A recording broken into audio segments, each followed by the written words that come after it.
Hi, I'm Żaneta. Welcome back to the channel. The last of the long weekends had just begun. And of course, we couldn't let it pass without a little trip. This time, we stayed in苗栗and drove around the mountains. Because, honestly, I have had enough of beaches this year. Between the rain, typhoons, and sand that somehow never leaves your shoes, mountain air just felt like the perfect reset.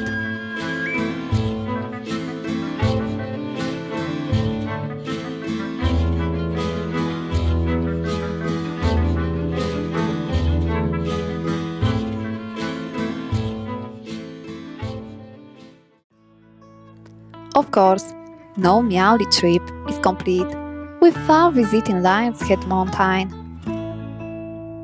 A sacred mountain sitting right on the border between苗栗and Hsinchu. It may only be 492 meters high, but it's packed with temples, caves, and trails, and more monks per square meter than you would expect.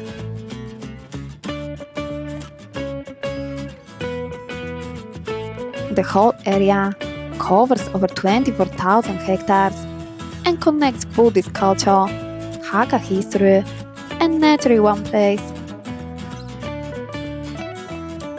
The most popular trail is the Shishan Historic Trail, linking temples like Yingguan Temple and Tianhua Temple. You will often see elderly locals hiking between them, with incense smoke swirling through the forest.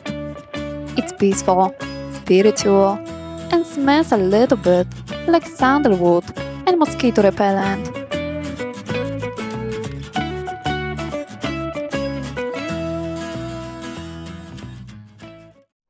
Our first stop was Linsha Cave, a temple built right into a cliff face, complete with a Baroque-style archway that looks like someone decided to mix Europe with ancient Taiwan and somehow made it work.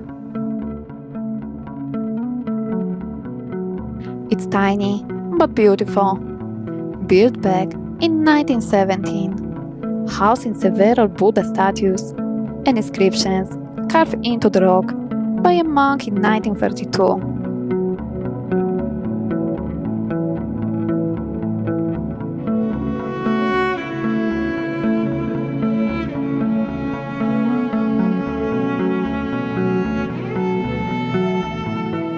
If you visit in spring, the place often floats in mist. Sunlight filters through the fog and paints the rocks in all sorts of colors. Honestly, it looks like something straight out of a Studio Ghibli film.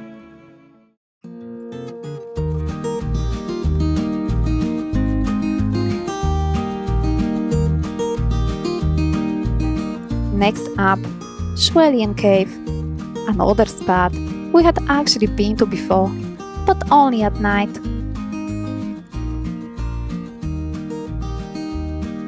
This time, we finally got to see it in daylight.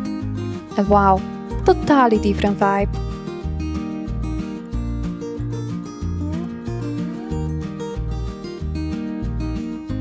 A short, easy trail leads to a temple built right inside a natural cave, with a thin waterfall trickling down the entrance, like a real-life water curtain.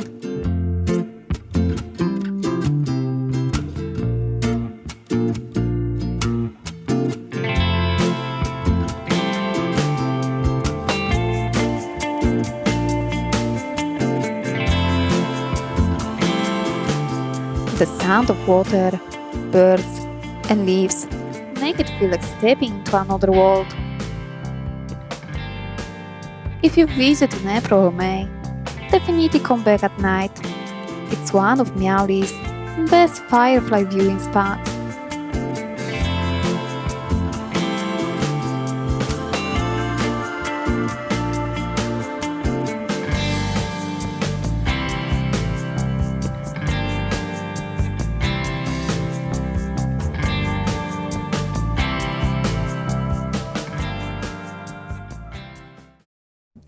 Since we were already nearby, we drove over to Nanzhuang because we was on a mission to find persimmons.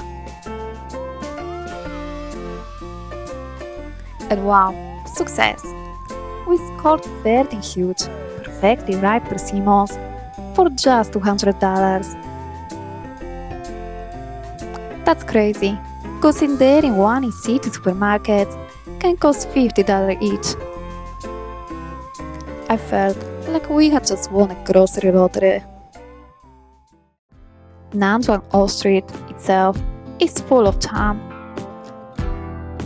It's got a nostalgic Hakka village vibe, with narrow lanes, wooden Japanese-era buildings, and of course, all the snacks.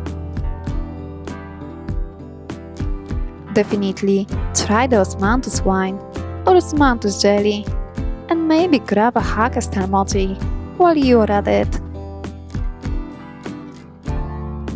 Don't miss Guihua Alley. It's like walking through a time capsule with the smell of flowers and food in the air.